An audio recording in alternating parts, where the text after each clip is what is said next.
Meantime, we're still hearing from many people 65 and older wondering if they qualify for the COVID-19 vaccine, even if they're not full-time Florida residents.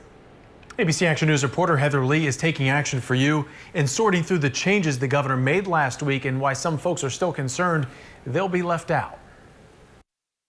The COVID-19 vaccine remains extremely sought after and in short supply across the country. Penny Thompson and her husband split their time between Cincinnati, Ohio and Pinellas County, Florida. They say it's been rough trying to get an appointment. The last one that they just had last week was 8,000 shots, and I'm assuming at the stroke of 10,000 or 50,000 people were trying to get on. Up until last week, anyone 65 and older could come to Florida and get the vaccine. But concerns of medical tourism and vaccine vacations pushed the state to enforce certain restrictions.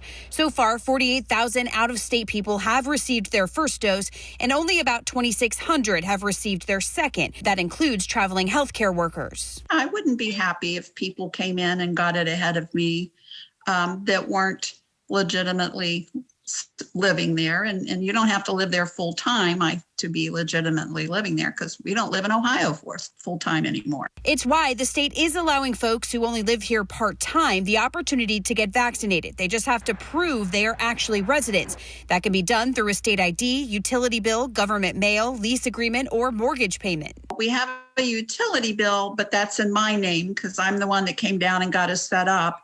But we live in a mobile home, so our registration is in both names. She says their names are also on the mobile home park's registration, but some folks tell us they don't have documentation.